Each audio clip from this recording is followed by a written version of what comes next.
प्यार और नफरत के बीच जिद की दीवार खड़ी हो जाए तो तबाही निश्चित है। क्या अभय का प्यार अंजलि को अपना पाएगा या युवराज की बिछाई हुई बिसात सब कुछ राख कर देगी। एपिसोड की शुरुआत कहानी की शुरुआत एक तनावपूर्ण माहौल से होती है, जहां आरती साफ लफ्जों में ऐलान कर देती कि वह अंजलि और अभय की शादी के खिलाफ है और वहां से चली जाती है। अभय जो अंजलि के लिए पूरी दुनिया से लड़ने को तैयार है, वेद आरती को संभालने के लिए कहता है और खुद अंजलि की जिम्मेदारी लेता है। लेकिन असली टकराव तब होता है जब राघव खड़ा होकर अभय को धमकी देता है कि अगर उसने अंजलि से शादी की तो इस घर में उसके लिए कोई जगह नहीं बचेगी।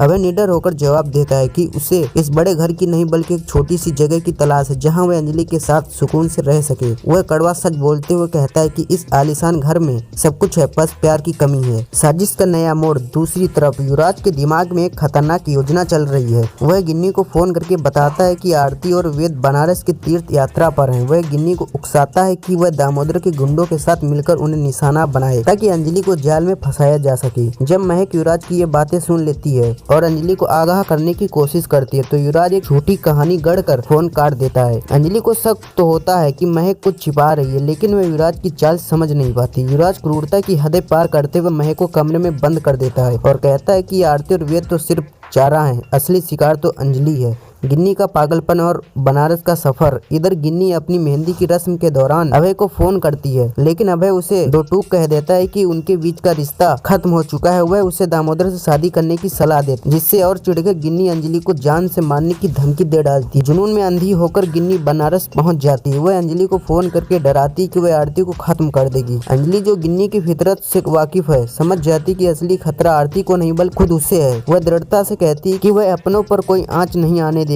एपिसोड के लास्ट में युवराज राघव को फोन करके उकसाता है कि वह अभय को अंजलि के पीछे जाने से रोके, जिससे खेल और जबरदस्त हो जाता है। आगे क्या होगा? क्या अंजलि समय रहते बनारस पहुंचकर आरती और वेद की जान बचा पाएगी? और क्या राघव युवराज के कहे अनुसार अभय और अंजलि को अलग करने में कामयाब होगा? इस एपिसोड की कहानी जानेंगे अगले एपिसोड में। धन्यवाद दोस्तों।